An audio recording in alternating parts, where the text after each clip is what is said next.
Being bankers, this is Sandhya and आज की जो हमारी वीडियो है जिसमें हम बेसिकली टॉपिक हमारा banker customer relationship as you seen on your screen, ये जो टॉपिक है ये हम कवर करेंगे। ये पीपीबी जो सब्जेक्ट है हमारा जेआईबी का, उसके जो टॉपिक्स हैं, ये जो सब्जेक्ट है पीपीबी का, इसको हम सबसे पहले कवर करेंगे। डेली बेसिस के ऊपर इसकी जो क्लास है आपको देखने को मिलेगी। नोटिफिकेशन के लिए आप बेल आइकन को ज़रूर प्रेस कर दीजिएगा। अगर आपको हमारी वीडियो अच्छी लगे तो वीडियो को लाइक ज़रूर कीजिएगा। डेली बेसिस के ऊपर हम जो चैप्टर वाइज ये जो सब्जेक्ट है, सिलेबस है पीपीबी का, इसे हम कवर करेंगे and at the end of the session हम with the help of MCQs जो भी हमने क्लास में डिस्कस करा है उसको हम प्रैक्टिस करेंगे। ठीक है, if you want to enrol for the course you will be able to get the video free of course during the live session, so take the benefit of all those things. Description box में आपको Telegram का link given है, Telegram group ज़रूर join कीजिएगा। जब भी हमारी video रहेगी you will get the notification there and video अच्छी लगे तो वीडियो को लाइक ज़रूर कीजिएगा। Don't forget to subscribe our channel being bankers and bell icon को ज़रूर प्रेस कीजिएगा। तो स्टार्ट करते हैं फिर आज का सेशन क्विकली। तो स्टार्ट करते हैं फिर पहले टॉपिक के साथ, that is relating with the banker customer relationship. तो ये जो चैप्टर है बैंकर कस्टमर रिलेशनशिप, ये दोनों के बीच में क्या बताता है, रिलेशनशिप बताता है। तो रिलेशनशिप समझने से पहले कि क्या क्या जो है हमें डिफरेंट फॉर्म ऑफ रिलेशनशिप देखने को मिलता है between bank and customer, depending upon कि क्या क्या सर्विसेज जो हैं कस्टमर डिमांड कर रहा है बैंक से। उससे पहले हम जानते हैं कि दोनों का मीनिंग क्या है ना, कि बैंक का मीनिंग बेसिकली क्या है एंड कस्टमर का मीनिंग बेसिकली क्या है। उसके बाद हम देखेंगे कि दोनों के बीच में क्या रिलेशनशिप जो है वो एग्जिस्ट करता है।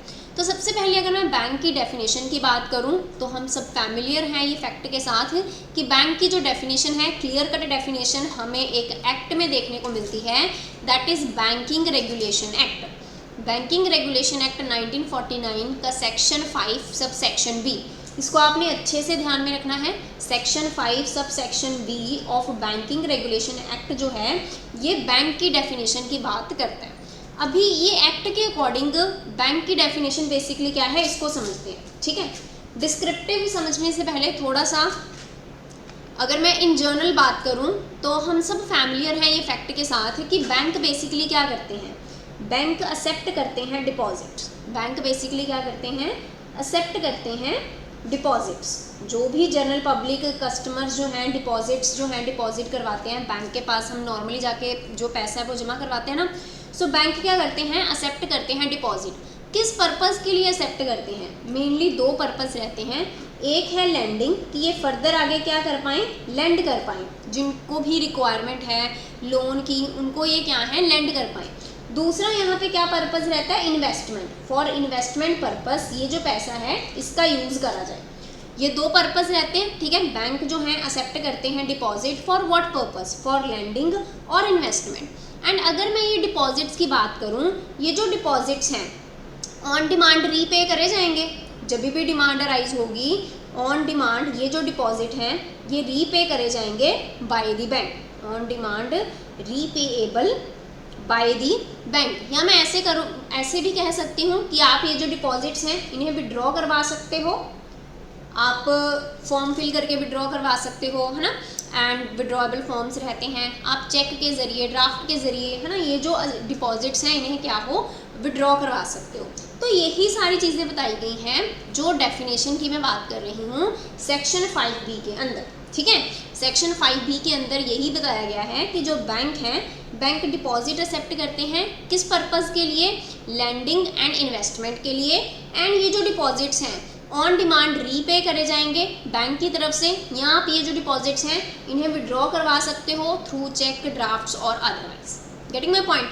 तो एक बार के लिए अभी जो डिस्क्रिप्शन है जो सेक्शन 5B है इसमें बेसिकली क्या बता रखा है हम उसको भी एक बार रीड कर लेते हैं, अभी आप रिलेट कर पाओगे। ठीक है, तो according to section 5B of banking regulation act 1949, banking का मतलब बेसिकली क्या है, accepting for the purpose of lending or investment of deposits of money received from the public। तो जनरल पब्लिक ने जो पैसा यहाँ पे डिपॉजिट करवाया है उसे एक्सेप्ट करना बैंक की तरफ से, किस पर्पज़ के लिए, लैंडिंग एंड इन्वेस्टमेंट के लिए।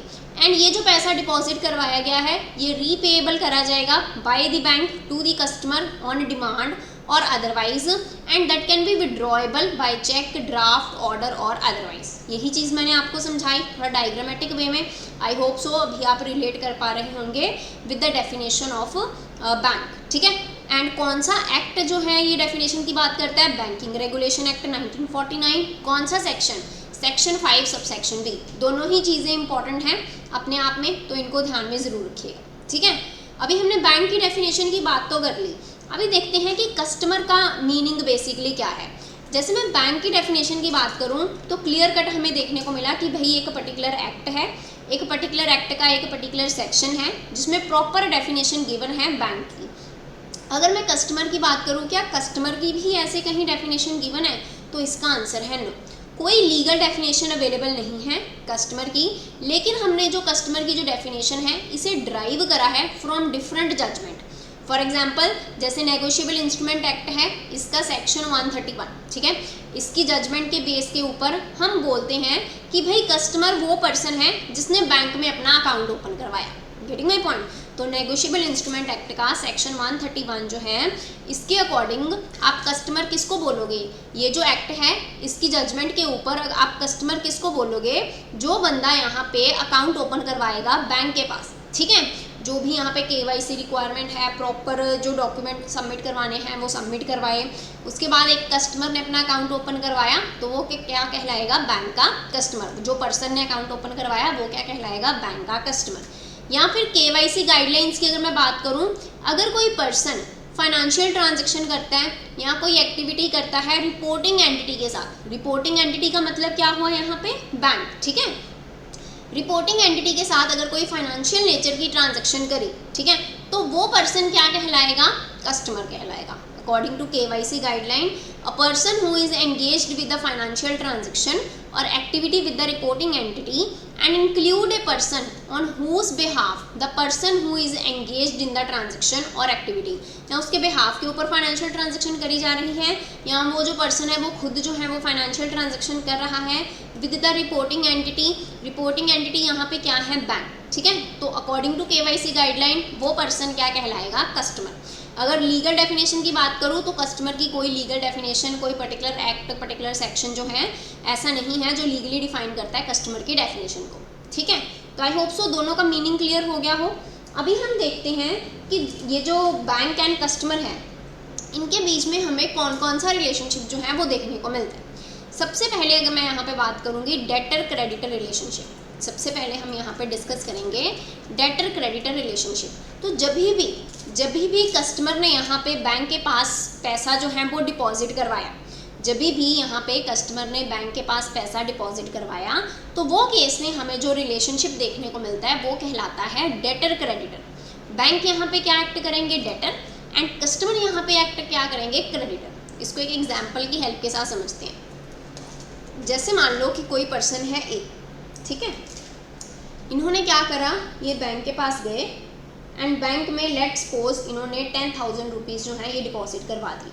ठीक है, इन्होंने 10,000 रुपीज़ जो है ये डिपॉजिट करवा दिए बैंक के पास। अब ये बैंक की लाइबिलिटी हुई ना, बैंक की ये क्या हुई? लाइबिलिटी हुई कि इन्होंने ये जो पैसा डिपॉजिट करवाया है पर्सन ए ने, जब भी ये डिमांड करेंगे ये पैसा इन्हें वापस करना है। ठीक है, जब भी ये डिमांड करेंगे ये पैसा इन्हें क्या करना है? वापस करना है। तो ये लाइबिलिटी बन गई बैंक के लिए। तो कस्टमर ए बैंक के लिए क्या एक्ट करेंगे? बैंक के लिए एक्ट करेंगे क्रेडिटर। बैंक के लिए क्या एक्ट करेंगे? क्रेडिटर। एंड बैंक कस्टमर ए के लिए क्या एक्ट करेगा? डेटर। अभी हमें यहाँ पे दो वर्ड्स देखने को मिले, एक क्रेडिटर एंड डेटर। तो आप सबसे पहले इनके साथ ही थोड़ा फैमिलियर होते हैं कि ये जो दो वर्ड्स हैं ये बेसिकली हैं क्या। तो अगर आपने किसी भी कंपनी की बैलेंस शीट देखी होगी, ठीक है, किसी भी कंपनी की बैलेंस शीट देखी होगी तो ये रहती है लाइबिलिटी साइड, ये रहती है एसेट साइड। ठीक है, ये लाइबिलिटी साइड, ये एसेट साइड। लाइबिलिटी साइड आपको यहाँ पे capital, reserves, short term liability, long term liabilities है ना, ये सारा देखने को मिलता है। एंड शॉर्ट टर्म लाइबिलिटी की अगर मैं बात करूँ ना तो वहाँ पे आपको एक टर्म यहाँ पे देखने को मिलेगी क्रेडिटर। शॉर्ट टर्म लाइबिलिटी का मतलब क्या हुआ? जिनको आपने with in period of 1 year जो पैसा है वो वापस करना है। ठीक है, वो कहलाई आपकी short term liability. And short term liability में ही हमें देखने को मिलते हैं क्रेडिटर, कि जिनसे हमने पैसा लिया है शॉर्ट टर्म बेसिस के ऊपर हमने इनका पैसा वापस करना है, ठीक है। एसेट्स की अगर मैं बात करूँ तो फिक्स्ड एसेट्स आपको देखने को मिलेंगे, फिर इसमें फर्दर क्लासिफिकेशन आपको देखने को मिलेगी टेंजिबल एसेट्स के रिलेशन में, नॉन टेंजिबल एसेट्स के रिलेशन में, ठीक है।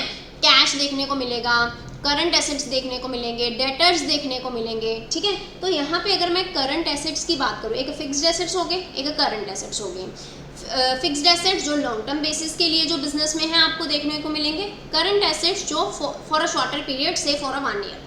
करंट एसेट्स की अगर मैं बात करूँ तो वहाँ पे हमें एक टर्म देखने को मिलती है डेटर, ठीक है, कि जिनको हमने मान लो गुड्स जो हैं वो सेल करी हैं लेकिन पैसा जो है अभी मिलेगा, ठीक है, short term period of time में जो पैसा है वो हमें मिलेगा, तो वो क्या कहलाते हैं, हमारे डेटर्स कहलाते हैं। तो आपने देखा कि जो डेटर्स हैं, डेटर्स हमें देखने को मिले एसेट साइड, एंड जो क्रेडिटर हैं, क्रेडिटर हमें देखने को मिले liability side. Getting my point. ये एग्जाम्पल के ऊपर आ जाओ, 10,000 रुपीज़ डिपॉजिट करवाए बैंक के पास, एंड बैंक की क्या बन गई, पर्सन ए के टूवर्ड्स लाइबिलिटी बन गई कि जब भी पर्सन ए डिमांड करेगा ये 10,000 रुपया वापस करना है, तो पर्सन ए बैंक के लिए क्या एक्ट करेगा, क्या क्रेडिटर एक्ट करेगा कि डेटर एक्ट करेगा। I hope so now the thing is clear to you.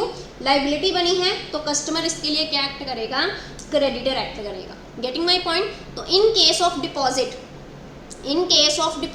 the relationship exists between bank and customer is of debtor and creditor. I hope so the thing is clear to you. And customer A की अगर मैं बात करूं, इन्होंने 10,000 रुपये जमा करवाए हैं, ठीक है, अपना एसेट क्रिएट करा है, बैंक इनके लिए क्या एक्ट करेंगे, डेटर एक्ट करेंगे, ठीक। तो यहाँ पे एक बार के लिए डिस्क्रिप्शन भी डिस्कस कर लेते हैं। डिस्क्रिप्शन में बेसिकली क्या गिवन है, तो डेटर क्रेडिटर रिलेशनशिप, जब भी कस्टमर ने पैसा जमा करवाया बैंक के पास, तो ये जो पैसा जमा करवाया गया है बैंक के पास, ये बेसिकली क्या एक्ट करेगा, डेट की तरह एक्ट करेगा, ठीक है। बैंक के लिए डेट की तरह एक्ट करेगा कि इन्होंने ये जो पैसा है ये वापस करना है। एंड जो रिलेशनशिप हमें देखने को मिलेगा between bank and customer is of debtor and creditor. I hope so the thing is clear to you. Concept के साथ अगर आप ध्यान में रख के चीज़ों को रिलेट करोगे तो आपको भूलेंगे नहीं, ठीक है। तो आप कंसेप्ट ध्यान में रखो, कोई सा भी रिलेशनशिप पूछ ले, डेटर क्रेडिटर कब होगा या जब लोन दिया जाएगा तब क्या रिलेशनशिप एग्जिस्ट होगा, तो आप क्लियरली बता पाओगे, ठीक है। तो नेक्स्ट देखते हैं क्रेडिटर एंड डेटर। नेक्स्ट जो रिलेशनशिप है वो क्रेडिटर एंड डेटर का है बिटवीन बैंक एंड कस्टमर। तो ये जो है जब भी बैंक लैंड करते हैं मनी, जब भी बैंक लैंड करते हैं मनी, वो केस में हमें जो रिलेशनशिप देखने को मिलता है वो कहलाता है क्रेडिटर एंड डेटर। तो इसको भी वही एग्जांपल के साथ रिलेट करके देखते हैं, ठीक है। जैसे मान लो पर्सन ए है, पर्सन ए गए बैंक के पास एंड बैंक को बोला कि भाई मुझे लोन चाहिए, ठीक है, आप मुझे क्या हो, लोन प्रोवाइड कर दो। बैंक 10,000 का मान लो इसे लोन चाहिए था, तो बैंक ने इन्हें क्या करा, 10,000 का लोन प्रोवाइड कर दिया, ठीक है। अभी ये पर्सन ए की लाइबिलिटी बन गई, अभी ये पर्सन ए की लाइबिलिटी बन गई कि भाई अगर आज की डेट में इन्होंने लोन लिया है तो ये वापस करना है बैंक को, तो पर्सन ए की ये लाइबिलिटी बन गई टूवर्ड्स बैंक। बैंक पर्सन ए के लिए क्या एक्ट करेंगे, फिर बैंक पर्सन ए के लिए एक्ट करेंगे एज ए क्रेडिटर, है ना। लाइबिलिटी किससे डिनोट करते हैं हम, क्रेडिटर के साथ डिनोट करते हैं। एंड बैंक के लिए कस्टमर ए क्या एक्ट करेंगे, बैंक के लिए कस्टमर ए एक्ट करेंगे as a debtor. Getting my point. तो रिलेशनशिप जो हमें देखने को मिला in case of loan between bank and customer, it is of creditor and debtor, ठीक है।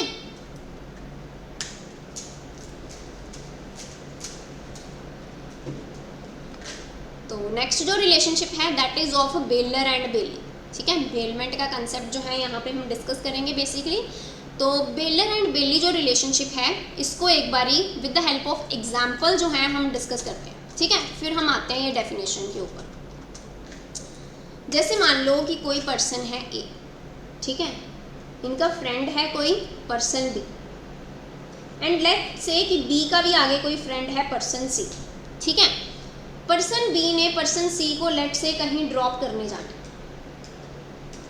ठीक, हो सकता है बस स्टैंड, रेलवे स्टेशन, ठीक है, कहीं ड्रॉप करने जाना है पर्सन बी ने अपने फ्रेंड को सी को, ठीक। पर्सन ए यहाँ पे जो है, पर्सन ए बी के फ्रेंड है, पर्सन ए के पास मान लो क्या है, बाइक, पर्सन ए के पास यहाँ पे क्या है, बाइक। पर्सन बी ने पर्सन ए को बोला, अपने फ्रेंड को बोला कि आप मुझे क्या है, ये बाइक की पोजेशन ट्रांसफ़र कर दो, ये बाइक की पोजेशन ट्रांसफ़र कर दो। किस वजह के लिए? कि मेरे को अपने फ्रेंड को छोड़ने जाना है बस स्टैंड या रेलवे स्टेशन, ठीक है। एक स्पेसिफिक पर्पस बता दिया कि भाई मुझे ये चीज़ के लिए आपकी जो बाइक है ये चाहिए, आप मुझे इसकी पोजेशन ट्रांसफ़र कर दो, ठीक है। ये कीवर्ड्स हैं, इनको ध्यान में रखिएगा, ठीक।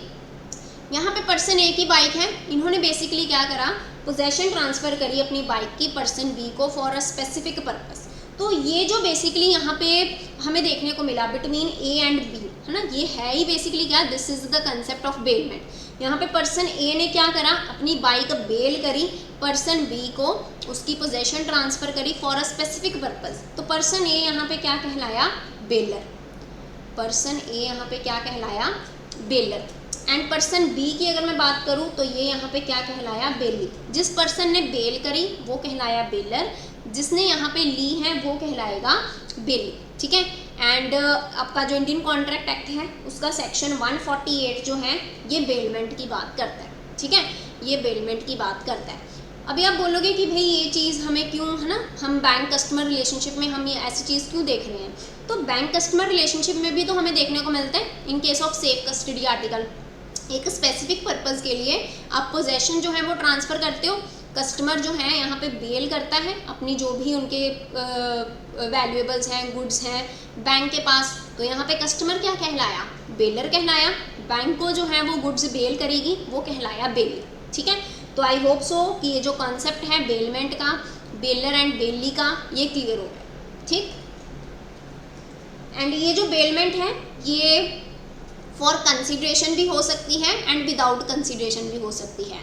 कंसिडरेशन का मतलब बेसिकली क्या है, अगर कोई पर्सन आपकी गुड्स यूज़ कर रहा है तो हो सकता है आप उसके लिए चार्ज करो कुछ, हो सकता है ना करो। आपने अपने फ्रेंड को बाइक दी है तो अपने फ्रेंड को थोड़ी बोलोगे कि भाई इतना पेट्रोल लगाया है ना, या इतने पैसे जो है मुझे चाहिए, आप इतने घंटे के लिए मेरी बाइक लेके जा रहे हो। लेकिन कुछ केसेस में जहाँ पे आप कमर्शियल पर्पज़ के लिए लेट से दे रहे हो, है ना, तो वो केस में यहाँ पे कंसिडरेशन भी हमें देखने को मिलता है, ठीक है।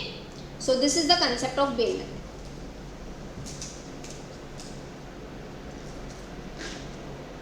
तो बेलमेंट जो है, बेलमेंट के केस में जो हमें रिलेशनशिप देखने को मिलता है वो है बेसिकली बेलर एंड बेली, ठीक है। बैंक यहाँ पे क्या एक्ट करते हैं, बेली, एंड कस्टमर क्या एक्ट करते हैं, बेलर। डेफिनेशन एक बार ध्यान में ले आते हैं बेलमेंट की, ठीक है। तो बेलमेंट जो है section 148 of Indian contract act जो है बेलमेंट की बात करता है। बेलमेंट है क्या, यहाँ पे बेसिकली डिलीवरी ऑफ गुड्स रहता है from one person to another for specific purpose when the purpose is the completion. आपने जो गुड्स हैं वो वापस कर देनी है। जैसे हमने एग्जांपल में डिस्कस करा था कि बी ने अपने फ्रेंड सी को ड्रॉप करने जाना है, वो ड्रॉप कराए, उन्होंने जो बाइक है वो वापस कर देनी है, ऐसा नहीं कि अपने पास रख लेनी है, ठीक है। कुछ की इंपॉर्टेंट पॉइंट हैं बेलमेंट के रिलेशन में जो आप ध्यान में रखोगे। सबसे पहला है goods must be movable only. तो बेलमेंट के केस में जो इमूवेबल गुड्स हैं वो नहीं हमें देखने को मिलेंगी। इमूवेबल जैसे आपका प्रॉपर्टी हो गया, मशीनरी एम्बेडेड टू अर्थ हो गया, है ना, जिनको आप एक जगह से दूसरी जगह मूव नहीं कर सकते, ठीक है, वो है आपकी इमूवेबल। मूवेबल जिन्हें आप एक जगह से दूसरी जगह मूव कर सकते हो। तो बेलमेंट के लिए गुड्स जो है वो मूवेबल होनी चाहिए। अकेली मूवेबल गुड्स के केस में ही हमें बेलमेंट देखने को मिलती है, ठीक है। आपसे क्वेश्चन पूछा जा सकता है, यहाँ क्वेश्चन में एक पर्टिकुलर स्टेटमेंट हो सकती है कि bailment can be done for both movable and immovable goods. तो वो केस में वो स्टेटमेंट क्या हो जाएगी, इनकरेक्ट हो जाएगी, ठीक। Then next is relationship. Lessor and lessor relationship देखने से पहले हम एक बार के लिए एक टॉपिक डिस्कस करते हैं बेलमेंट एंड प्लेज का, क्योंकि अभी हमने बेलमेंट डिस्कस करा है कि बेलमेंट बेसिकली क्या है। बेलमेंट एंड प्लेज जो है one and the same thing, ठीक है, माइनर सा डिफरेंस है। वो बेसिकली क्या है उसको एक बार के लिए हम विद द हेल्प ऑफ ये जो डिस्टिंग्विश टेबल है एक बार के लिए उसको पहले क्लियर करते हैं, ठीक है। तो every pledge is bailment and every bailment is not pledge. Bailment का मीनिंग क्या है ये क्लियर हो गया। सबसे पहले अभी हम डिस्कस करते हैं कि प्लेज क्या है ना। प्लेज बेसिकली क्या है, तो प्लेज क्या है, it is a type of charge. Pledge क्या है, it is a type of charge. हम जो डिफरेंट मोड्स ऑफ चार्जेस हैं, यही आपके ये जो सब्जेक्ट है पीपीबी का, इसी का ही एक टॉपिक है डिफरेंट मोड्स ऑफ चार्जेस। वहाँ पे हम और डिटेल में डिस्कस करेंगे कि प्लेज, मॉर्गेज, हाइपोथिकेशन ये बेसिकली क्या है। फॉर द टाइम बिंग मुझे सिर्फ अभी के लिए आपको रिलेशनशिप समझाना है कि प्लेज के केस में बैंक एंड कस्टमर के बीच में क्या रिलेशनशिप रहता है, तो वो समझाने के लिए एक छोटी सी डेफिनेशन के साथ आपको प्लेज का मीनिंग क्लियर करवाना चाहूँगी। लेकिन हम डिटेल में डिस्कस करेंगे plays and different modes of charges, chapter जो है वहाँ पे हम डिस्कस करेंगे डिटेल में, ठीक है। तो प्लेज बेसिकली क्या है, it's a type of charge. This is what, जैसे मान लो कि कोई पर्सन है बैंक के पास गया है ना लोन लेने के लिए। मान लो कोई पर्सन है, उन्होंने 1 लाख रुपीज़ का लोन लेना, ठीक है, बैंक के पास पहुंच गए। बैंक उसे ऐसे थोड़ी लोन दे देंगे, बैंक उसे बोलेंगे कि भाई कुछ सिक्योरिटी रखवाओ, है ना। हो सकता है आप लोन पे करो ना पे करो, रिस्क इन्वॉल्व है ना, तो आप मेरे पास कुछ सिक्योरिटी रखवाओ। वो सिक्योरिटी के ऊपर बैंक क्या है, चार्ज क्रिएट कर लेते हैं। वो सिक्योरिटी के ऊपर बैंक जो है चार्ज क्रिएट कर लेते हैं। अभी डिपेंड करता है कि ये जो सिक्योरिटी है ये किस नेचर की है, मूवेबल है, इमूवेबल है, ठीक है।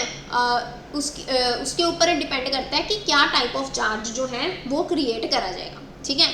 प्लेज की अगर मैं बात करूं, जैसे मान लो कि कोई पर्सन है वो बैंक के पास गया लोन लेने के लिए कि मुझे 1 लाख रुपीज़ का लोन चाहिए।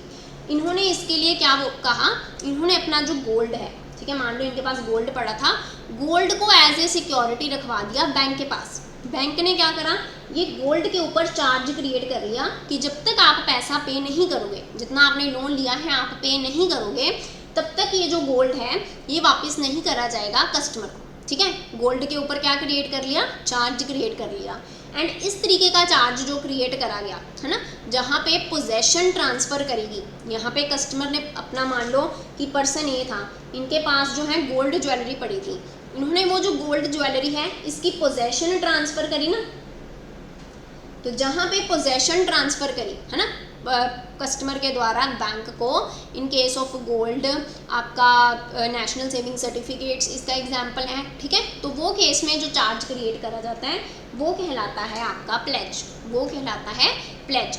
एंड ये केस में जो रिलेशनशिप हमें देखने को मिलता है बिटवीन कस्टमर एंड बैंक, वो कहलाता है pleasure and pledge.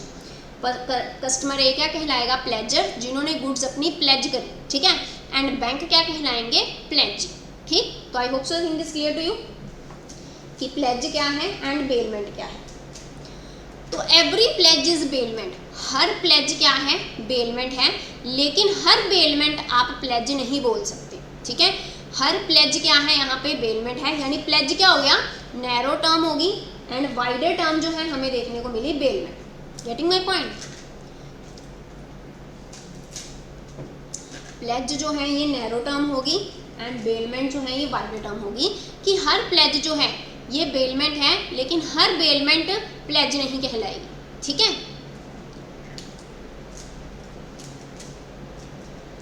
Bailment of goods as a security और पेमेंट ऑफ ए डेट और performance of a promise is called pledge, ठीक है। जब आपने अपने बेलमेंट में ही बेसिकली क्या करा था, हमने पोजेशन ट्रांसफ़र करी थी ना, मैंने आपको एग्जांपल के साथ बताया बाइक की, कि जहाँ पे आपने पोजेशन ट्रांसफ़र करी है ना पर्सन को, वो कहलाता है आपका बेलमेंट। तो यहाँ पे भी तो आप पोजेशन ट्रांसफ़र कर रहे हो, लेकिन किस पर्पज़ के लिए, एज ए सिक्योरिटी, है ना। So bailment of goods as a security और पेमेंट ऑफ ए डेट वो कहलाएगा आपका pledge. Getting my point, that's why we are call कि हर प्लेज जो है वो बेलमेंट है, लेकिन हर बेलमेंट जो है वो प्लेज नहीं है, ठीक है। क्योंकि हो सकता है कई बार आपने डेट लिया हो, उसके लिए आप जो है बेल कर रहे हो गुड्स एज ए सिक्योरिटी। हो सकता है कि किसी केस में डेट ना लिया हो, जैसे मैंने आपको एग्जांपल के साथ बताया कि पर्सन बी जो फ्रेंड है अपना, उसको उन्होंने बाइक दी, उनसे लोन थोड़ी लिया था, लेकिन उन्होंने क्या है, उन्हें पोजेशन ट्रांसफ़र करी ना, तो इसीलिए हम बोलते हैं कि हर प्लेज जो है वो बेलमेंट है, लेकिन हर बेलमेंट प्लेज नहीं कहलाएगा, ठीक है। तो डिस्टिंग्विश कर लेते हैं एक बार के लिए बिटवीन बेलमेंट एंड प्लेज। तो बेलमेंट के केस में बेसिकली क्या रहता है, यहाँ पे हम टेम्परेरली हैंड ओवर करते हैं goods for a specific purpose. लेकिन प्लेज के केस में क्या रहता है, यहाँ पे हम पोजेशन ट्रांसफ़र करते हैं या डिलीवर करते हैं goods as a security, so that कि आपने जो डेट लिया है, अगर आपने जो डेट लिया है वो पे नहीं करोगे, तो वो केस में वो जो सिक्योरिटी है उसे यूज़ करा जाएगा, ठीक है। लीगल डेफिनेशन की अगर मैं बात करूँ तो section 148 of Indian contract act bailment की बात करता है, and section 172 of Indian contract act pledge की बात करता है। ठीक है। पार्टीज हमें देखने को मिलती हैं बेलमेंट के केस में bailor and bailee, and pledge के केस में प्लेजर एंड प्लेजी, या आप पॉनर एंड पॉनी भी बोल सकते हो, ठीक। कंसीडरेशन की अगर मैं बात करूं तो बेलमेंट के केस में कंसीडरेशन हो भी सकती है एंड नहीं भी, लेकिन प्लेज के केस में हमेशा कंसीडरेशन होगा, ठीक है। राइट टू सेल बेलमेंट के केस में जैसे पर्सन ए ने अपने फ्रेंड बी को बाइक दी थी, तो एक स्पेसिफिक पर्पस के लिए दी थी, क्या वो बाइक को सेल कर सकते हैं? क्या उनके पास ये राइट है? नहीं है। बेलमेंट के केस में राइट टू सेल नहीं होता, लेकिन प्लेज के केस में अगर आपने जो लोन लिया है, डेट लिया है, आपने पे नहीं करा तो राइट टू सेल आ जाएगा, ठीक है। डेट को रिकवर करने के लिए राइट टू सेल आ जाएगा। यूज ऑफ गुड, जिस पर्पस के लिए यहाँ पे जो गुड्स हैं वो बेल करी गई हैं, वही पर्पस के लिए आपने वो जो गुड्स हैं उनको यूज करना है, किसी और पर्पस के लिए नहीं, ठीक है। The party whom goods are being delivered can use the goods only for the specified purpose. Pledge की अगर मैं बात करूं, the party whom goods are being delivered has no right to use the goods. आप timely अपना instalment जो है loan का वो पे कर रहे हो, ठीक है, तब तक कोई राइट नहीं है वो गुड्स को यूज करने का जो बेल करी गई हैं एज ए सिक्योरिटी। लेकिन हाँ, आपने डेट पे नहीं करा, टर्म्स को वॉयलेट करा है, वो केस में राइट टू सेल गुड्स ये अराइज हो जाएगा, ठीक है। तो आई होप सो दोनों के बीच में डिफरेंस क्लियर हो गया हो बिटवीन बेलमेंट एंड प्लेज। तो अभी हम नेक्स्ट डिस्कस करते हैं लेसर एंड लेसी रिलेशनशिप, ठीक है। लेसर एंड लेसी रिलेशनशिप, जहाँ पे बैंक एक्ट करते हैं as a lessor and customer act करते हैं एज ए लेसी, है ना। ये जो रिलेशनशिप है लेसर एंड लेसी का, इसे समझने से पहले हम ये जो कॉन्सेप्ट है ना लीज का, है ना, ये समझते हैं, ठीक है। सो लीज बेसिकली क्या है? जैसे मान लो कि कोई पर्सन है, पर्सन ए के पास क्या है? लैंड है, ठीक है। एंड ये जो लैंड है ना, मान लो ये लैंड को इन्होंने 3 पार्ट्स में क्या करा है? Divide, part A, part B, part C, ठीक है। यहीं पे कोई पर्सन है, पर्सन बी, ठीक है। पर्सन बी क्या है? Person B want to start a business. इनके पास कोई आइडिया है, ठीक है। He want to implement that idea, इनके पास एक आइडिया है, he want to implement that idea, he want to start a new business. इसके लिए इन्हें क्या चाहिए? इसके लिए इन्हें चाहिए लैंड, ठीक है, जिसके ऊपर ये जो अपना प्रोजेक्ट है वो स्टार्ट कर पाएँ, अपना जो आइडिया है इसे इम्प्लीमेंट कर पाएँ, ठीक है। एंड यहीं पे पर्सन ए है, पर्सन ए के पास लैंड अवेलेबल है, इन्होंने जो लैंड है इसको 3 पार्ट्स में मान लो कि डिवाइड कर रखा है। एंड ये जो 2 पार्ट्स हैं इनमें तो ये रहते हैं, पर्सन ए रहते हैं, एंड जो सी पार्ट है लैंड का ये वैकेंट पड़ा है, ये क्या है? वैकेंट पड़ा है।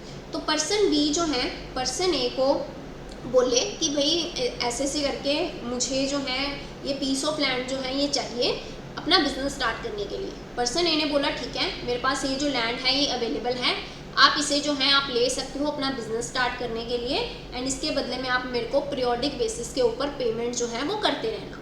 एक स्पेसिफिक पीरियड के लिए, मान लो 5 साल के लिए, 3 साल के लिए, 7 साल के लिए, इन्होंने अपनी जो लैंड है ये लीज के ऊपर दे दी पर्सन बी को। इन कंसिडरेशन इन्हें यहाँ पे पीरियोडिक पेमेंट जो है ये मिलती जाएंगी, ठीक है। तो यहाँ पे पर्सन ए ने बेसिकली क्या करा? अपनी लैंड जो है ये लीज के ऊपर दी, किसको? पर्सन बी को, ठीक है। तो पर्सन ए यहाँ पे क्या कहलाया? लेसर। जिन्होंने अपनी जो लैंड है वो प्रोवाइड करी वो क्या कहलाया? लेसर। एंड पर्सन बी क्या कहलाया? लेसी, ठीक है। जिनको ये जो स्पेस जो है ये प्रोवाइड करेगी ये कहलाया लेसी। बैंक के केस में हमें लेसर एंड लेसी कब देखने को मिलता है?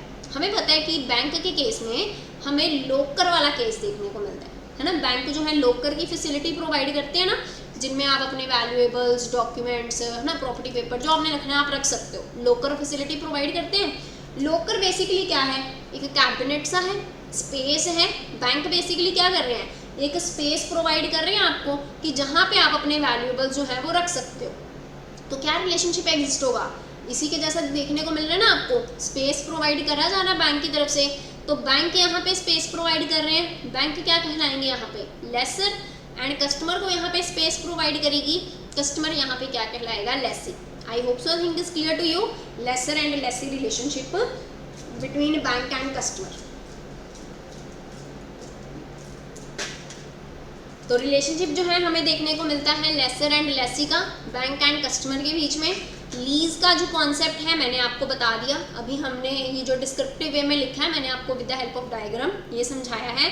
जैसे यहाँ पे लेसर, यहाँ पे जो इनका एसेट था, मान लो ये जो ट्रक था, इसे लीज के ऊपर दिया, लीज एग्रीमेंट प्रॉपर बना, पीरियोडिक बेसिस के ऊपर इनको यहाँ पे मिनिमम पेमेंट जो है वो मिलती रहेंगी जिस पर्सन ने लीज के ऊपर दिया है अपना एसेट। ज़रूरी नहीं कि वो कोई जगह ही हो, स्पेस ही हो, लैंड ही हो, अपना कोई भी एसेट जो है, आप मशीनरी हो सकता है, आपने मशीनरी 5 साल के लिए किसी को लीज के ऊपर दी हो, ठीक है।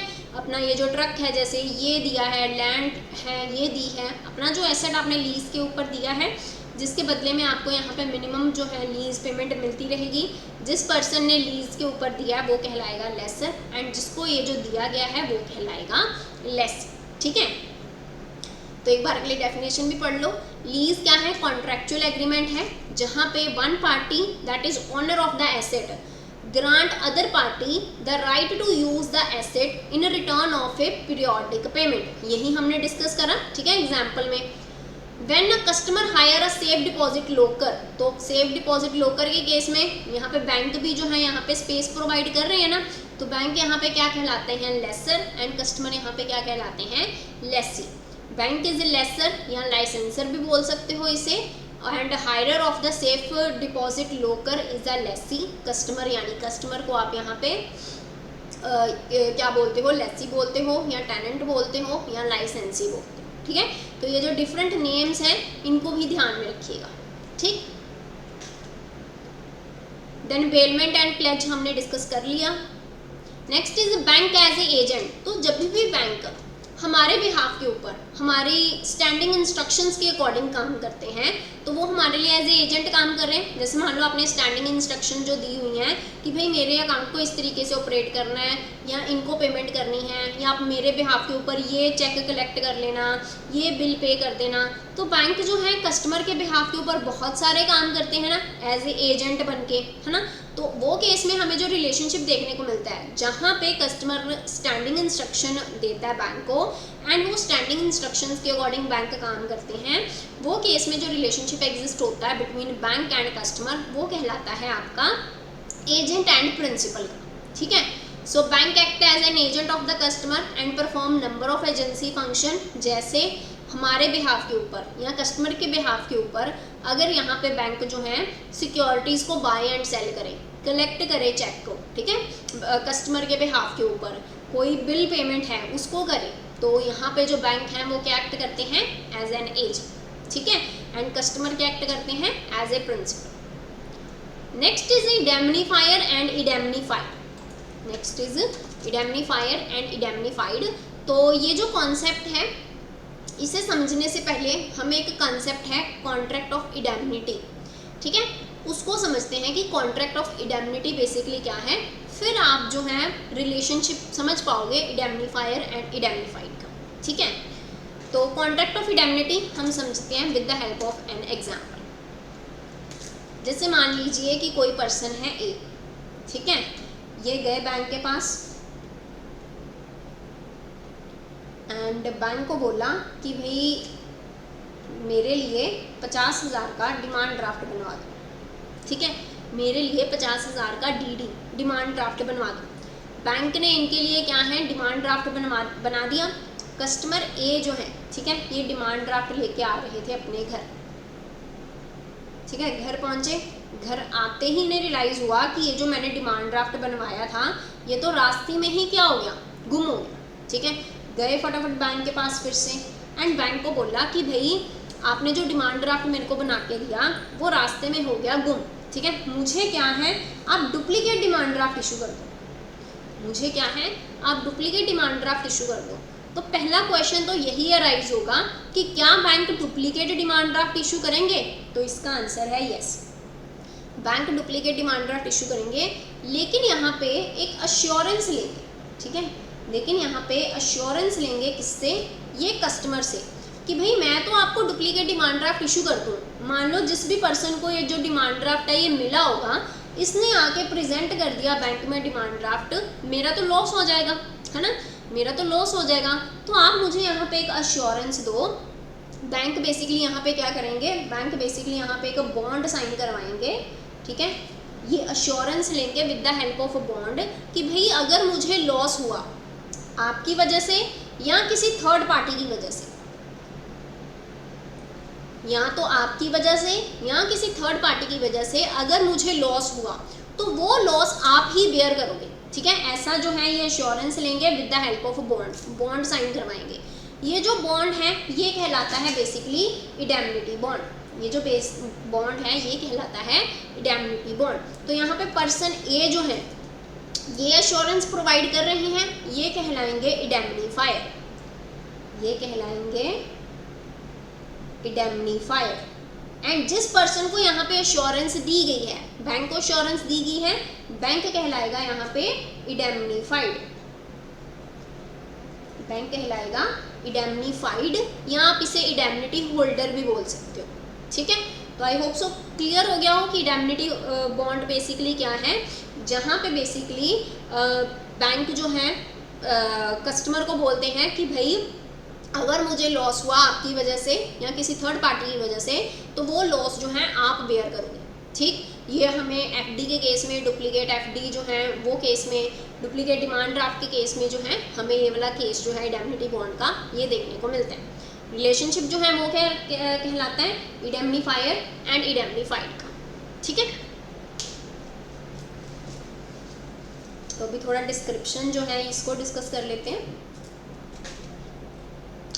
तो कॉन्ट्रैक्ट जहाँ पे एक पार्टी प्रॉमिस करती है to save the another from the loss caused to him by the conduct of the promisor, जिस बंदे ने प्रॉमिस करा यानी इंडेमनीफायर है ना, यानी customer, by the conduct of the promisor और the conduct of any other person is called contract of indemnity under section 124 of Indian contract act.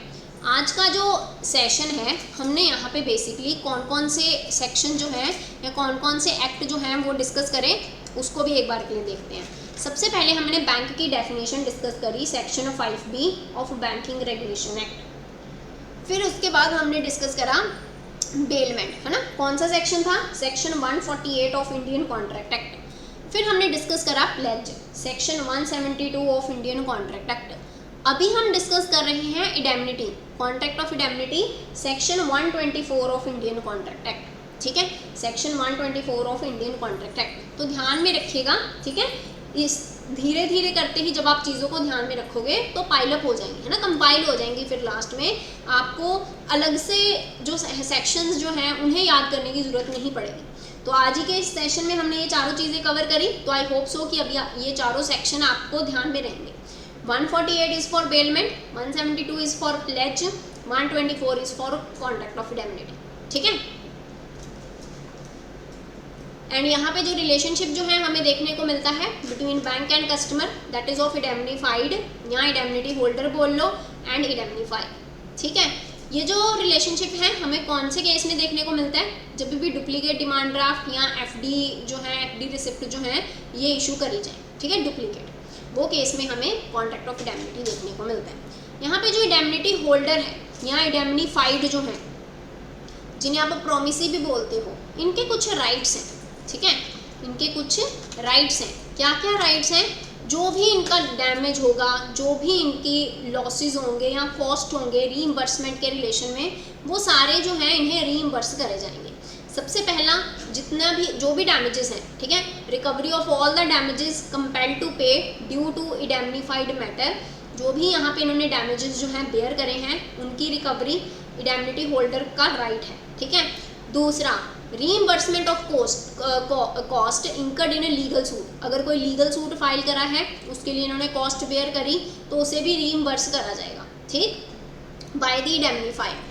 Recovery of sum paid under a compromise, अगर इन्होंने जो है कोई भी पैसा दिया है, कोई भी सम पे करा है एज ए कॉम्प्रोमाइज़ जिस वजह से लॉस हुआ, वो भी रिकवर करा जाएगा, ठीक है, वो भी रिकवर करा जाएगा यहाँ पे इंडेमनिटी होल्डर की तरफ से फ्रॉम दी इंडेमनीफायर, ठीक। तो ये कुछ राइट हैं इंडेमनिटी होल्डर के, ये डिस्कस करे गए हैं section 125 of Indian contract act. 124 is for contract of 124 is for contract of indemnity and 125 में बेसिकली क्या है, राइट बताए गए हैं किसके, इंडेमनिटी होल्डर के, ठीक।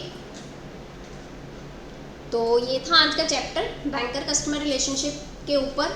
अभी हम यहाँ पे एक बार के लिए सम अप कर लेते हैं कि क्या क्या रिलेशनशिप हमें देखने को मिलता है between bank and customer in different cases, ठीक है, इन डिफरेंट ट्रांजेक्शन्स। तो डिपॉजिट के केस में हमने डिस्कस करा डेटर क्रेडिटर रिलेशनशिप देखने को मिलता है। लोन के केस में क्रेडिटर एंड डेटर।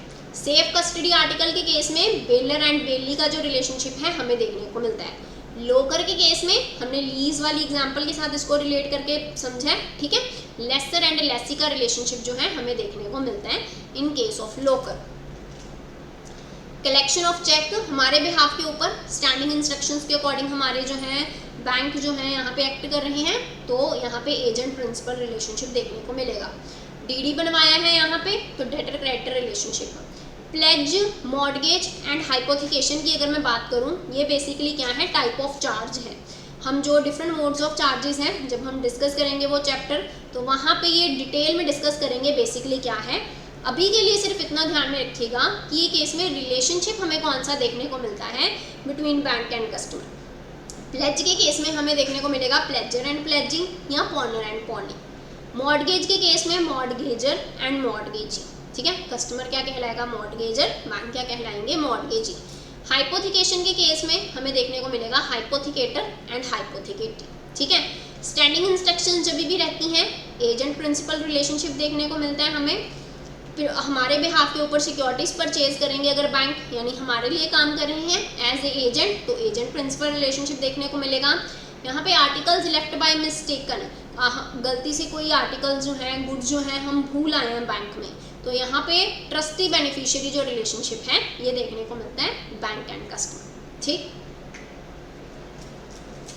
तो ये था आपका चैप्टर बैंकर कस्टमर रिलेशनशिप। अभी हम with the help of some questions जो चैप्टर है इसे रिकॉल करते हैं, ठीक। सबसे पहला, when FDR is lost by customer of a bank what document is executed. तो अगर एफडीआर गुम जाए, ये केस में क्या डॉक्यूमेंट एग्जीक्यूट करा जाएगा, indemnity bond, guarantee bond, government bond या ऑल दी अबव। तो कमेंट कीजिएगा कमेंट बॉक्स में। अगर आपको कंसेप्ट क्लियर हुआ है, चैप्टर अच्छे से समझ आया है, तो आप इजीली आंसर कर लोगे ये क्वेश्चंस का, ठीक है। तो do let me know. In case of duplicate demand draft, in case of duplicate FDR, हम यहाँ पे जो डॉक्यूमेंट एग्जीक्यूट करते हैं वो बेसिकली कहलाता है इंडेमनिटी बॉन्ड। तो करेक्ट आंसर क्या है क्वेश्चन नंबर 1 का, दैट इज ऑप्शन ए, ठीक है, it's indemnity bond. The next is what is the role of a bank when he collect check और pay premium on behalf of customer। तो जब customer के behalf के ऊपर बैंक एक्ट करते हैं, तो वो एक्ट करते हैं as a debtor, as a creditor, as an investor कि as an agent. Do let me know the correct answer for question number 2, whether it is option A, B, C और D. तो जब भी बैंक कस्टमर के behalf के ऊपर काम करते हैं तो वो एक्ट करते हैं एज एन एजेंट, ठीक है। तो यहाँ पे करेक्ट आंसर क्या रहेगा, इट्स ऑप्शन डी। एंड जो रिलेशनशिप हमें देखने को मिलता है वो कहलाता है एजेंट एंड प्रिंसिपल का, ठीक है। Then next is bailor and bailee relationship is applicable in keeping articles in safe custody with bank, demand draft issued by bank, locker facility, cash deposited by the customer. So do let me know the correct answer for question number 3। तो baler बेली relationship की अगर मैं बात करूं, इन case of safe custody article, है ना, इन case of safe custody article आपने एक स्पेसिफिक पर्पस के लिए पोजेशन ट्रांसफर करी है, बेल करी है गुड्स बैंक को, ठीक है, तो वो कहलाता है आपका बेलमेंट। जो रिलेशनशिप एग्जिस्ट होता है वो रहता है बेलर एंड बेली का। तो करेक्ट आंसर यहाँ पे क्या है, it's option A, keeping article in safe custody with bank. In that case the relationship exist between bank and customer is of bailor and bailee, ठीक है। डिमांड ड्राफ्ट के case में हमने अभी ऊपर डिस्कस करा है कि जब भी डिमांड ड्राफ्ट का केस रहता है तो क्या रिलेशनशिप हमें जो है वो देखने को मिलता है, कस्टमर एक्ट करेंगे as a creditor, bank act करेंगे एज ए डेटर, ठीक है। लोकर फैसिलिटी के केस में लेसर लेसी। कैश डिपॉजिट के केस में यहाँ पे कस्टमर ने कैश डिपॉजिट करवाया है, बैंक की लाइबिलिटी है, कस्टमर क्या एक्ट करेंगे, बैंक के लिए क्रेडिटर, बैंक क्या एक्ट करेंगे, डेटर, ठीक है। तो यहाँ पे क्रेडिटर एंड डेटर बैंक, मैं यहाँ पे बात कर रही हूँ बिटवीन बैंक एंड कस्टमर, ठीक है, bank and customer. Demand draft के केस में यहाँ पे डेटर की तरह एक्ट करेंगे, कस्टमर के एक्ट करेंगे as a creditor. Locker facility के केस में यहाँ पे lessor and lessee. And cash deposit के केस में बैंक के एक्ट करेंगे एज ए डेटर, कस्टमर के एक्ट करेंगे एज ए क्रेडिटर। कि आर्टिकल सेफ कस्टडी के रिलेशन में हमने डिस्कस कर लिया ऑलरेडी, बेलर एंड बेल, ठीक है।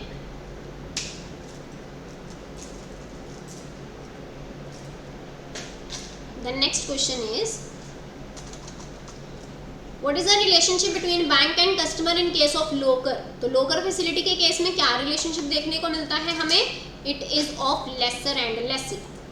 तो क्या ऑप्शन रहेगा? It's ऑप्शन ए, ठीक है। डेटर क्रेडिटर क्या है, बेलर बेली क्या है, एजेंट प्रिंसिपल रिलेशनशिप क्या है? I hope so thing is clear to you. Then next question is, a credit voucher for ₹39,000 favoring Sakshi was wrongly posted to Anshu by the bank. The relationship established by bank with Anshu is of what nature? Creditor and indemnifier, creditor and debtor, debtor and creditor, trustee and beneficiary। तो ये जो question है आप लोग attempt कीजिएगा। Do let me know the correct answer according to you for question number 5। Video को pause कीजिए, एक बार के लिए अपने एंड के ऊपर ट्राई करिए ये क्वेश्चन को। अगर आपको कंसेप्ट क्लियर है तो आप ये जो क्वेश्चन है ये अटेम्प्ट कर लो, ठीक है। तो डिस्कस करते हैं। सबसे पहले यहाँ पे क्या बोला गया है कि बैंक ने यहाँ पे क्रेडिट वाउचर था, ठीक है, साक्षी के अकाउंट को क्या करना था? क्रेडिट करना था, है ना। साक्षी यहाँ पे क्या एक्ट करेंगे बैंक के लिए? क्रेडिटर। बैंक यहाँ पे क्या एक्ट करेंगे? डेटर। लेकिन ये जो वाउचर है ये गलती से क्रेडिट कर दिया किसको? अंशु को। किसको क्रेडिट कर दिया? अंशु को। अभी अंशु को होना तो नहीं था ये, है ना। अंशु की क्या बन गई? ये लाइबिलिटी बन गई कि इन्होंने ये जो गलती से अमाउंट क्रेडिट हुई है ये वापस करनी है बैंक को। तो बैंक क्या एक्ट करेंगे अंशु के लिए? क्रेडिटर। अंशु क्या एक्ट करेगा? डेटर, ठीक है। तो रिलेशनशिप जो है हमें देखने को मिलेगा यहाँ पे क्वेश्चन नंबर 5 में, that is of creditor and debtor, that is of creditor and debtor. Bank क्या एक्ट करेंगे? क्रेडिटर। तो यहाँ पे ऑप्शन कौन सा रहेगा? Option B. आपने ये बस ध्यान में रखना है कि किस सीक्वेंस में पूछा गया है। यहाँ पे पहले क्या पूछा गया है? बैंक एंड अंशु के बीच में पूछा गया। सबसे पहला क्या है? बैंक। तो बैंक क्या एक्ट करेंगे? As a creditor and Anshu क्या एक्ट करेगा? As a debtor. अगर यहाँ पे पूछा होता कि अंशु एंड बैंक के बीच में क्या रिलेशनशिप है तो वो केस में ऑप्शन सी सही होता, क्योंकि करेक्ट सीक्वेंस में ही हमने बताना है ना आंसर। तो अंशु क्या एक्ट करता है? As a debtor and bank क्या एक्ट करते हैं? As a creditor. तो आपने सीक्वेंस चेक करना है कि किस सीक्वेंस में पूछा गया है। अदरवाइज दोनों में से कुछ भी बोल सकते थे, क्रेडिटर डेटर डेटर क्रेडिटर। तो जिस सीक्वेंस में आपसे पूछा जाए वो सीक्वेंस में आपने आंसर जो है ऑप्ट करना है, ठीक। तो करेक्ट आंसर यहाँ पे क्या है? It's option B, creditor and debtor, ठीक।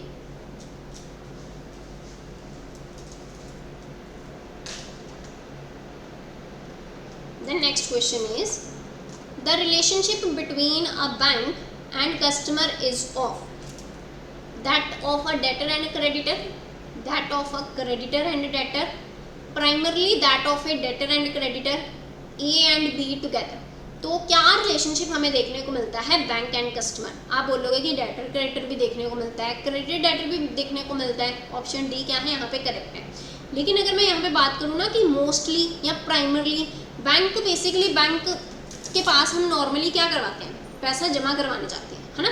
बाकी भी और सारे फंक्शन जो है परफॉर्म करता है बैंक, हम लोन भी लेते हैं। लेकिन प्राइमरी पर्पस यहाँ पे क्या रहता है? हम कैश डिपॉजिट करवाने जाते हैं या पैसा जो है जमा करवाने जाते हैं। तो प्राइमरली हमें कौन सा रिलेशनशिप देखने को मिलता है? डेटर एंड क्रेडिटर का, ठीक है। कि बैंक जो है बैंक एक्ट करता है कस्टमर के लिए as a debtor and customer act करते हैं एज ए क्रेडिटर। वैसे हमें बहुत सारे रिलेशनशिप देखने को मिलते हैं बिटवीन बैंक एंड कस्टमर, लेकिन प्राइमरली हमें जो रिलेशनशिप देखने को मिलता है that is of debtor and creditor, ठीक है। तो करेक्ट आंसर यहाँ पे मैं बात करूँ most appropriate answer, I am not saying that कि ऑप्शन ए, बी या डी जो है ये इनकरेक्ट है, ठीक है। लेकिन मोस्ट एप्रोप्रिएट ऑप्शन कौन सी रहेगी? इट्स ऑप्शन सी, ठीक है। मोस्ट एप्रोप्रिएट ऑप्शन कौन सी है? It's option. Now move on to next question.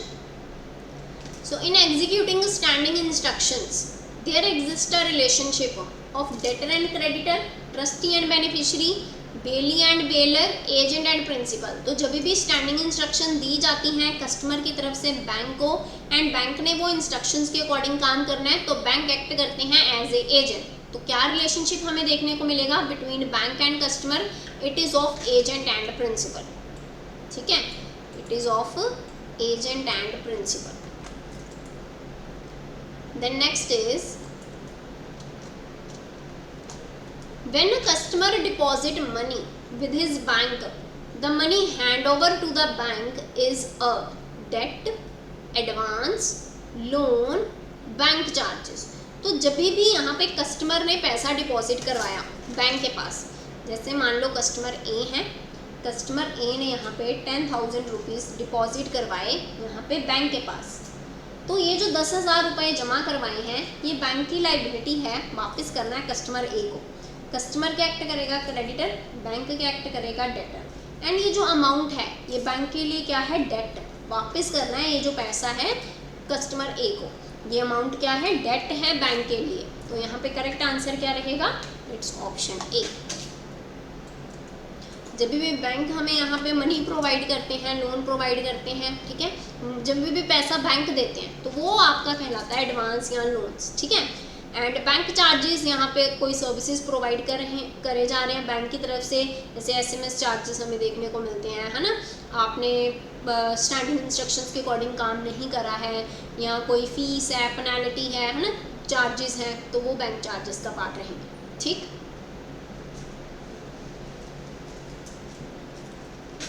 Next question is this relationship arise in banking activities such as issuance of duplicate demand draft and fixed deposit receipt is known as what? Debtor creditor, trustee beneficiary, bailey bailor, agent principal, none of the above। तो in case of duplicate DD या FDR के case में आपसे पूछा गया है कि क्या रिलेशनशिप हमें देखने को मिलता है। तो यहाँ पे बात हो रही है इंडेमनिटी बॉन्ड की। ठीक है, तो वो केस में हमें क्या रिलेशनशिप देखने को मिलता है? Indemnifier and indemnified. ठीक, तो यहाँ पे कौन सा करेक्ट ऑप्शन रहेगा? इनमें से कोई भी करेक्ट नहीं है, तो करेक्ट आंसर यहाँ पे क्या रहेगा? It's option E, none of the above. Duplicate demand draft की अगर मैं बात करूँ या डुप्लीकेट FDR की बात करूँ, तो वो केस में जो रिलेशनशिप रहता है वो रहता है इंडेमनीफायर एंड इंडेमनीफाइड का। क्योंकि ऑप्शन में हमें गिवन नहीं है, तो कौन सा ऑप्शन यहाँ पे फिर करेक्ट रहा? None of the above. ठीक है, then next question is section 5 subsection B of RBI act 1934 define the term banking. क्या ये स्टेटमेंट सही है या गलत है? आप कमेंट बॉक्स में कमेंट कीजिएगा कि हमने सबसे पहले डिस्कस ही यही करा था, है ना, कि बैंक की डेफिनेशन क्या है। एंड मैंने आपको बताया था कि जो सेक्शन 5B है ये बैंक की डेफिनेशन की बात करता है। तो कमेंट बॉक्स में बताइएगा क्या ये स्टेटमेंट सही है या गलत है। अगर आपको गलत लग रही है, do let me know the reason. साथ ही साथ आपने कमेंट बॉक्स में ज़रूर लिखना है उसका रीज़न, क्या ये स्टेटमेंट सही है या गलत है। तो ये सही है कि सेक्शन 5 सबसेक्शन B जो है बैंक की डेफिनेशन की बात करता है, लेकिन कौन से एक्ट का? क्या RBI एक्ट का? क्या RBI एक्ट 1934 या बैंकिंग रेगुलेशन एक्ट 1949? तो हमने डिस्कस करा है कि जो सेक्शन 5B है बैंकिंग रेगुलेशन एक्ट का, ये बात करता है बैंक की डेफिनेशन, ना कि RBI एक्ट का। Getting my point? तो यहाँ पे स्टेटमेंट क्या होगा फिर? फॉल्स। स्टेटमेंट क्या होगा यहाँ पे? फॉल्स। तो करेक्ट आंसर यहाँ पे क्या है? It's option B। तो क्वेश्चन को ध्यान से पढ़ना है, ठीक है, उसके बाद ही अटेम्प्ट करना है। ऐसा नहीं कि सेक्शन 5 सबसेक्शन B देखा, एक्ट देखा, सीधा ही आपने लिख दिया कि हाँ ये तो स्टेटमेंट सही है। सेक्शन 5 सबसेक्शन B करेक्ट है, लेकिन बैंकिंग रेगुलेशन एक्ट का, ना कि RBI एक्ट का। ठीक, तो करेक्ट आंसर यहाँ पे क्या है? It's option B। ओके, तो ये लास्ट ही प्रैक्टिस क्वेश्चन था। आई होप सो कि ये जो चैप्टर है banker customer relationship, first chapter है हमारा PPB के सब्जेक्ट की, अगर मैं बात करूँ, यह आपको अच्छे से क्लियर हुआ। ठीक है, फिर भी अगर आपका कोई डाउट रहता है, do let me know comment box. अगर आपकी कोई सजेशन है, I welcome your suggestion, do let me know in the comment box. अगर आपकी कोई भी सजेशन रहती है, we will try to improve from our side, ठीक है। तो इसी के साथ जो आज का सेशन है इसे वाइंड अप करती हूँ। आपको सेशन कैसा लगा, आप रैंक ज़रूर कीजिएगा आउट ऑफ 10। आपको सेशन कैसा लगा, क्वालिटी कैसी लगी, अगर कोई चेंजेस आपको चाहिए, do let me know in the comment box, we will try to modify accordingly, ठीक है। तो इसी के साथ आज का जो सेशन है इसे वाइंड अप करती हूँ। तो नेक्स्ट जो चैप्टर है AMLA KYC गाइडलाइन के अकॉर्डिंग है, तो वो हम डिस्कस करेंगे नेक्स्ट क्लास में। एंड आज का सेशन यहीं पे वाइंड अप करती हूँ। आप हमारा टेलीग्राम चैनल ज़रूर ज्वाइन कीजिएगा, लिंक आपको नीचे डिस्क्रिप्शन बॉक्स में गिवन है। वहाँ पे डेली बेसिस के ऊपर you will be getting an updation, and अगर कोई चेंजेस रहता है, कोई नोटिफिकेशन रहती है, यू विल बी गेट, ठीक है। एंड हमारी क्लास के रिलेशन में जो नोटिफिकेशन है, you are also getting that. Video अच्छी लगी हो तो वीडियो को लाइक कीजिएगा, हमारा चैनल बीइंग बैंकर इसे सब्सक्राइब जरूर कीजिएगा, ठीक है। तो इसी के साथ आज का सेशन वाइंड अप करती हूँ। So this is all about today's session. Thank you very much.